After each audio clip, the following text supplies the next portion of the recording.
ఒక నాయకుడు ర్యాలీకి వస్తే జనాలు మా నాయకుడు వచ్చారని జెండాలు పట్టుకొని సెలబ్రేషన్ చేసుకుంటూ మా కోసం ఏం చెప్తారు, మా కోసం ఏమేం చేస్తాడని వినడానికి వస్తారు. అలాంటి సిచ్యువేషన్ లో నాయకుడు వస్తున్నాడంటే పారిపోతున్నారు భయ్య. అదే ఊహించలేను. ఒక సీఎం వస్తున్నాడంటే జనాలు పారిపోవడం ఎప్పుడైనా చూసారా భయ్య?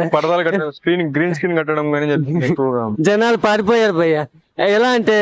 ఎలా అంటే జనాలు కూడా ఇప్పుడు సొంత ఎమ్మెల్యేలు కూడా పారిపోతున్నారు భయ్య జగన్ ని చూసి.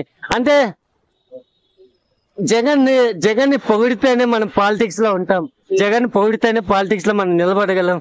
పవన్ కళ్యాణ్ తిడితేనే జగన్ హ్యాపీగా ఉంటారు. జగన్ నిద్రపోవాలంటే జగన్ ప్రశాంతంగా నిద్రపోవాలంటే పవన్ కళ్యాణ్ తిట్టాలి భయ్య. ఏదో ఎమ్మెల్యే గాని మంత్రి గాని పవన్ కళ్యాణ్ తిడితేనే జగన్ నిద్రపోతాడు భయ్య. నీకు తెలియదు అనుకుంటా, అందరికి తెలిసిన విషయమే, మీకు కూడా తెలిసింటది. ఎమ్మెల్యేలు రెచ్చగొడుతున్నారు. రెచ్చగొట్టని ఎప్పుడైనా చూసారు పాలిటిక్స్ లో? అని తిట్టండి అంటే ఒక పొలిటికల్ లీడర్ ని మీరు తిట్టండి నేను చూసుకుంటాను, మీరు కొట్టండి నేను చూసుకుంటాను అని ఎప్పుడైనా చూసాము? సేమ్ హై పవర్ఫుల్ ఏపీ అనే సినిమాలో హై పవర్ఫుల్ భయపడే విలన్ అనే అతను జగన్ భయ్య. అలాంటి హై పవర్ఫుల్ విలన్ జగన్. అలాంటి అంతే పొజిషన్ పవర్ఫుల్ లీడర్ అంటే బలమైన విలన్ ని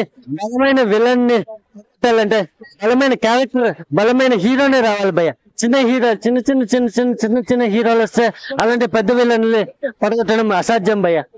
అందుకే పవర్ స్టార్ అంటే పెద్ద హీరో ఇప్పుడు ఇండియన్ పాలిటిక్స్ లో కూడా పెద్ద హీరో. అందుకే నేను చెప్తున్నా, ఇప్పుడు ఆల్రెడీ మా వాడు ఇండియన్ పాలిటిక్స్ లో పెద్ద హీరో కాబట్టి మీరు సినిమాలు చెప్పినా మేము ఫీల్ అవ్వమన్నా ఆల్రెడీ నువ్వు పాలిటిక్స్ లో ఇండియన్ సూపర్ స్టార్ అన్నా. మీరు ఇదే సూపర్ స్టార్ ని కంటిన్యూ చేయండి.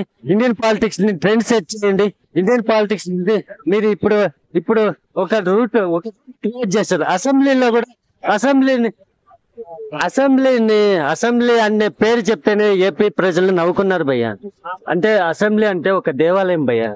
అలాంటి అసెంబ్లీని ఏ విధంగా రష్ పట్టించారంటే అంటే జనాల గురించి మాట్లాడడం పోయి జనాల సమస్యల గురించి మాట్లాడడం పోయి జనాల ఇబ్బంది గురించి జనాలకి ఏమేమి ప్రాజెక్టుల గురించి మాట్లాడాలని అనేది మర్చిపోయి ప్రతి ఒక్క MLA Pawan Kalyan target, okay Chandrababu Naidu target.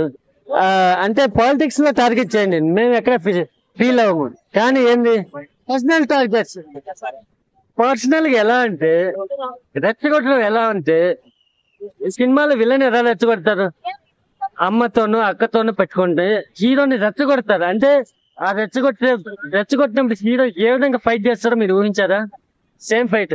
Pawan Kalyan 3 పెళ్లిళ్ళు చేసుకున్నారు, ఇప్పుడు చంద్రబాబుతో 4వ పెళ్లి చేసుకున్నావు అన్నాడు. ఎంత రెచ్చగొట్టాడు భయ్య.